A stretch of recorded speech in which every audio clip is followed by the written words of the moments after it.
Terjebak satu malam panas terindah. Bab 014. Gela, apa maksudmu? Apa? Sudah dibayar belum? Mas Awan pasti transfer setiap bulan, kan? Dia tidak akan lupa itu. Kenapa lagi? Oceh Gladys. Tapi Ernia itu siapa? Jangan ngaco deh kamu, protes Rossana semakin kesal. Kamu cerewet banget sih, Ros. Bayar saja. Oh iya, mana ponselku? Aku mau menghubungi suamiku. Dia harus tahu kabar bahagia ini, ujarnya pada Rossana. Rossana terlihat kesal. Tapi dia lantas mengambil benda yang diminta sahabatnya itu. Saat dia melihat kembali ke arah Ernia, dia tercengang. Dia ingat siapa wanita itu. Kamu, ujarnya sedikit membentak. Rossana meraih tas yang dipegang oleh perawat. Lantas mengusirnya keluar. Setelah itu dia menutup pintunya rapat-rapat. Ponsel Gladys masih dia pegang. Tapi perhatiannya terfokus ke Ernia. Apa kamu yang namanya Ernia? Tanyanya, sekali lagi dengan nada yang membentak. Ros, ngapain kamu marah-marah sama dia? Sini ponselku, protes Gladys yang merebut benda yang Ros pegang. Ros masih menatap nyalang pada Ernia. Bagaimana tidak, dia tahu siapa Ernia. Wanita yang membuat sahabatnya sampai drop berbulan-bulan. Dan enggan untuk kembali ke rumah meski kondisinya sudah membaik. Bu Gladys, kembalikan bayi saya. Saya mau pulang, ujar Ernia lirih. Merasa terancam oleh tatapan Rossana yang teramat sangat tajam padanya. Gladys tersenyum menyeringai mendengar kalimat yang terucap dari bibir Ernia. Dia menatapnya lekat. Membuat Ernia kembali tertunduk. Dalam diam. Menyimpan banyak genangan di pelupuk matanya.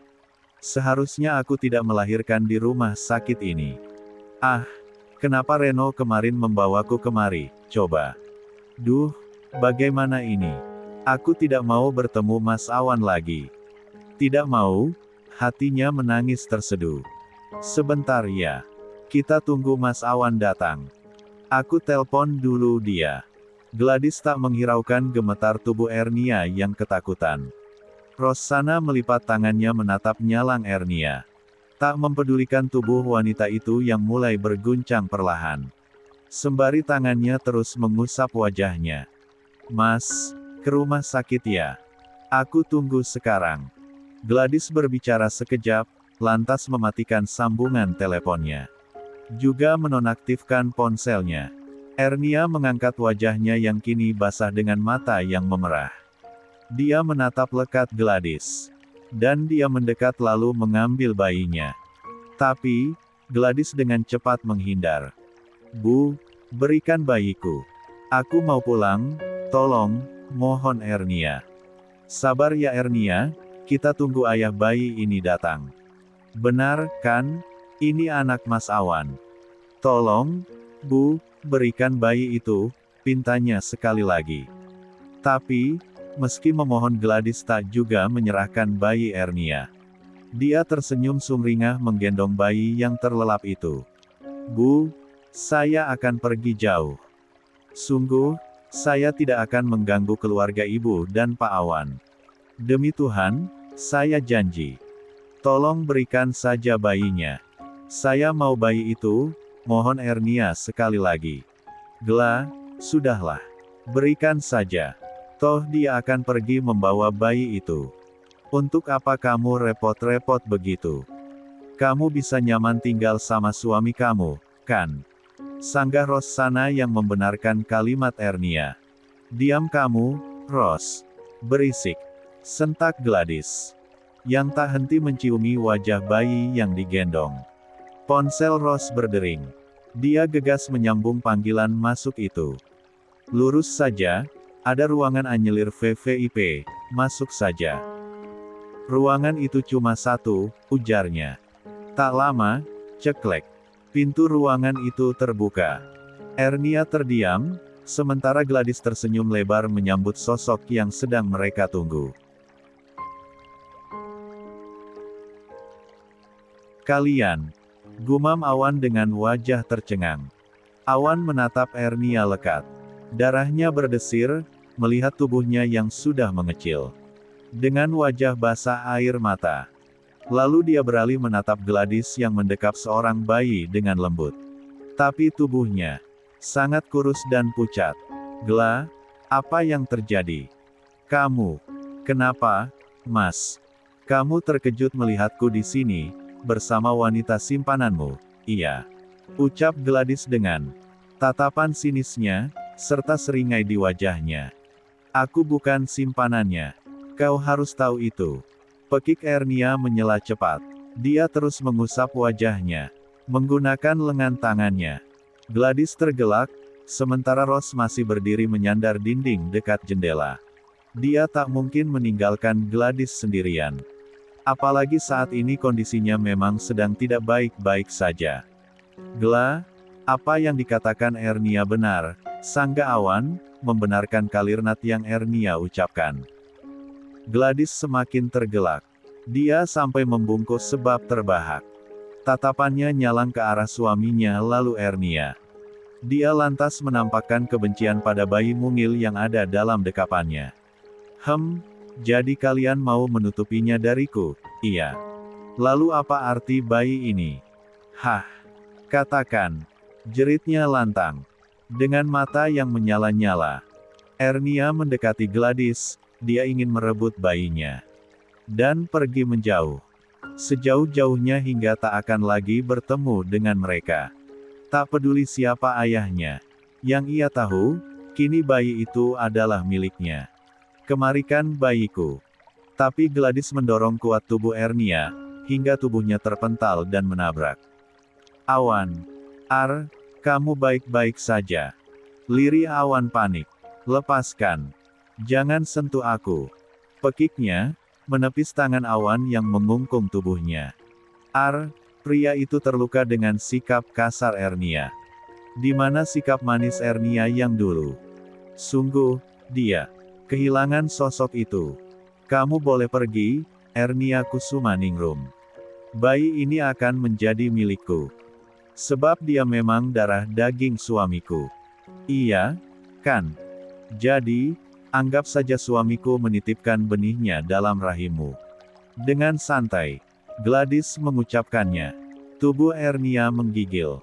Kepingan hatinya yang remuk seolah melebur bagai debu. "Gla, apa yang kamu ucapkan? Kamu tak berhak untuk itu. Ernia yang mengandungnya.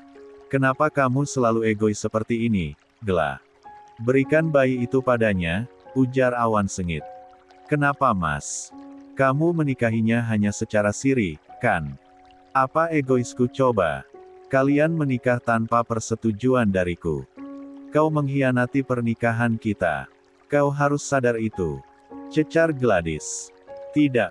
Semua ini terjadi karena kesalahanmu, Gla. Kesalahanmu. Kau harus tahu itu." "Apa? Kalian yang berbuat salah, sekarang aku yang kau salahkan. Apa maksudmu, Mas?" Gladys tak terima.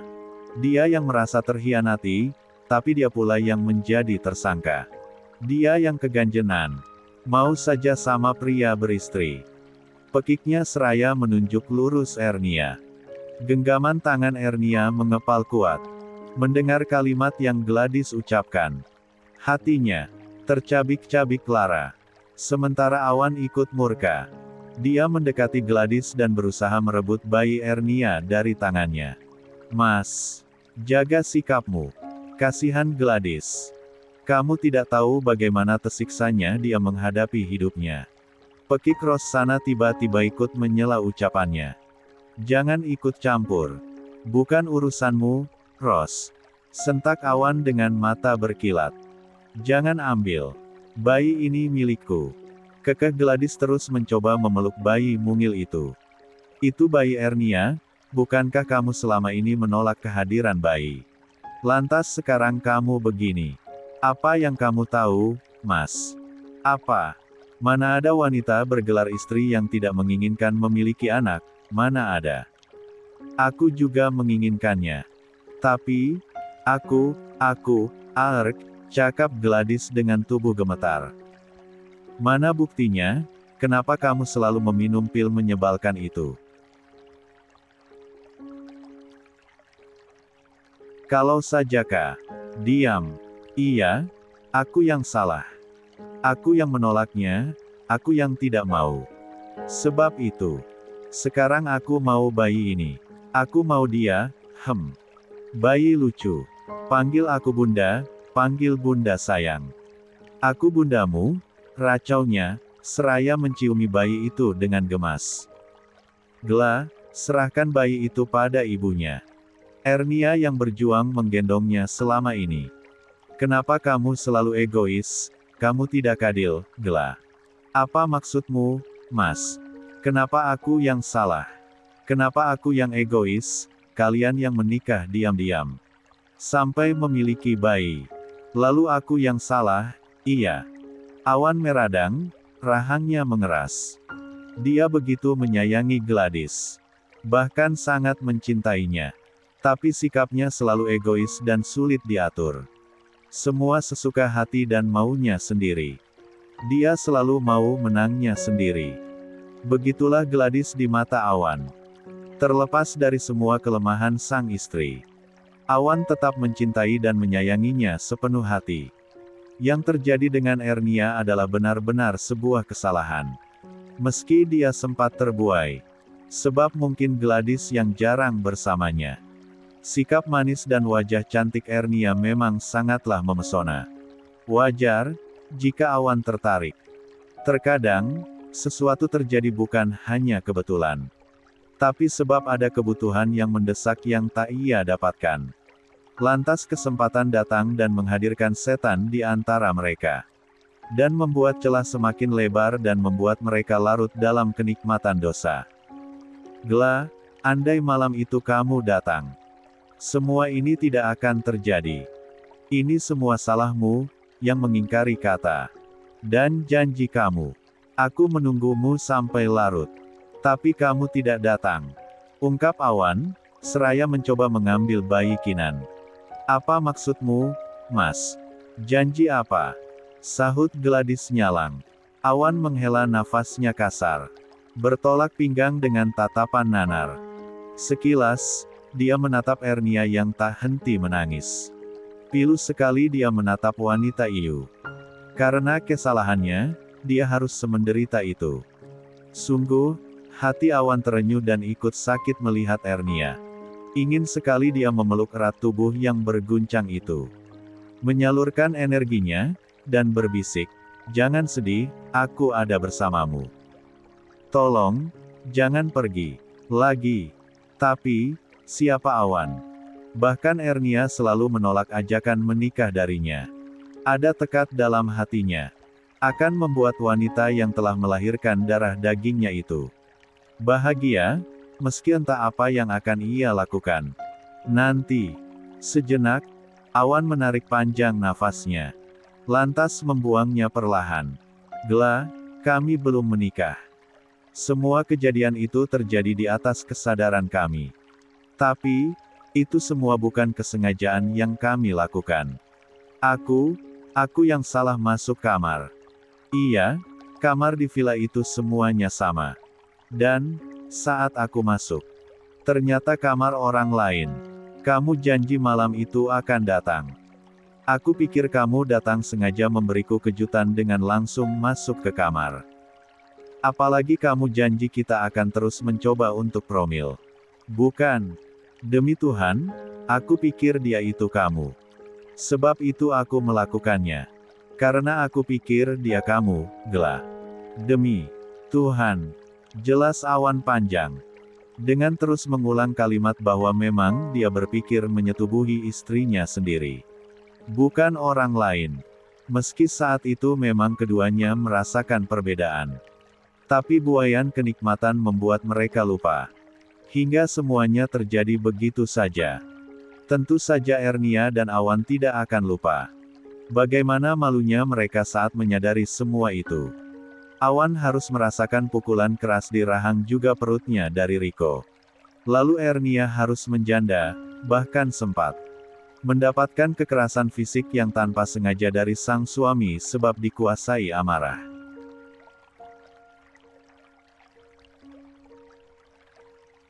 Ernia tertunduk. Harus mengingat semua yang terjadi di malam laknat yang membuatnya menjadi janda dan harus mengalami kesedihan sesakit ini. Dan, Gladys, wanita itu tercengang dalam diam. Dia mencoba mengingat kejadian itu. Kejadian saat dia memang gagal datang sebab masih belum sehat. Aku sudah menghubungimu berulang kali. Tapi kamu tak menjawab panggilanku. Aku juga sudah mengatakan alasanku, bukan? Sebab aku, kau jahat mas. Jahat. Ah, lengkingan suara Gladys melemah. Kepalanya mulai berdenyut-denyut. Rosanna sigap. Gladys masih memeluk bayi itu. Dia ingin mengambil makhluk kecil itu dari pelukan Gladys. Khawatir sesuatu terjadi pada bayi mungil itu.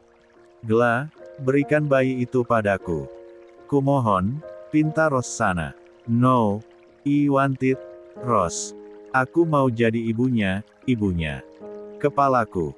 Tubuh Gladys mulai condong. Tangannya memegangi kepalanya. Tangan lain mendekap erat bayi Kinan. Gladys menopang tubuh Gladys sekuat tenaga. Ayolah, kuatkan imunmu, kamu harus segera operasi. Jangan tunda lagi, aku mohon sehatlah, Kamu kuat ucap Rosanna dengan air wajah menahan perih. Diam. Kamu diam, Ros. Jangan katakan apapun. Jerit Gladys menyingkirkan tangan Rosanna begitu saja. Tapi awan mencekal lengan dokter itu. Membuat Rosanna mendelik menatap suami sahabatnya itu. Dia menepis tangan awan sekuatnya. Tapi cengkrikon itu terlalu kuat untuk begitu saja terlepas. Operasi apa? Gladys kenapa, Ros? Katakan. Apa yang kalian sembunyikan dariku? Mata awan berapi-api.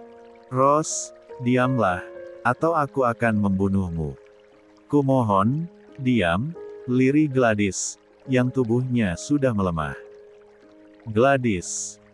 Jerit Rosanna, saat melihat sahabatnya akhirnya limbung, tubuhnya merosot ambruk ke lantai. Dengan tangan yang erat memeluk bayi itu. Angkat dia, cepat. Pak Boni. Bawa berangkar kemari. Gladys bangun. Gladys. Bangun. Tangis Rosanna pecah. Seiring tubuh Gladys yang dibopong cepat oleh sang suami. Bayi Kinan aman dalam dekapan sang ibu. Yang bersimpuh memeluk erat tubuh mungilnya. Ernia gegas menerima bayi itu saat awan mengambil dari dekapan Gladys dengan sedikit paksa. Tiada henti Ernia menciumi wajah putih tak berdosa itu. Dan tiba-tiba bayi itu menangis menjerit, seiring suara roda berangkar yang menggelinding meninggalkan ruangan itu. Sayang, ini mama nak. Ini mama, lirihnya, seraya membuka resleting gamis dan memberikan obat mujarab untuk bayi. Sekejap, saat puncak dadanya melesak ke dalam mulut mungil itu.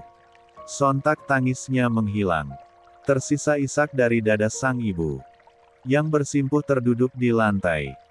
Hingga bayi itu kembali terlelap, Ernia gegas berdiri dan meninggalkan ruangan itu. Dia tak peduli dengan keadaan Gladys. Yang dia tahu, dia akan pergi dan menjauh dari awan dan istrinya itu. Dia terus berjalan menuju gerbang keluar. Langkahnya begitu cepat. Mbak Ernia, tunggu. Sebuah suara mencegah langkahnya. Ernia menoleh, tapi dengan terus melangkah. Reno, gumamnya. Pria itu berlari mendekat. Nafasnya sampai tersengal-sengal mengejar langkah Ernia.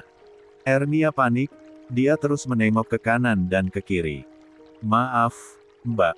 Kemarin itu aku langsung tugas luar kota. Baru pulang ini. Jadi langsung kemari. Mbak Ernia mau pulang. Iya, permisi, sahutnya cepat. Mbak, kita bareng saja. Aku juga mau pulang, ujar Reno, yang merebut tas Ernia. Lantas berjalan beriringan. Reno sedikit heran dengan langkah Ernia yang terlihat sangat buru-buru. Tapi dia menjeembanginya. Hingga saat sampai di mobil. Ernia menghela nafasnya panjang. Seraya menyandarkan kepalanya. Nafasnya masih naik turun, sebab panik dan takut.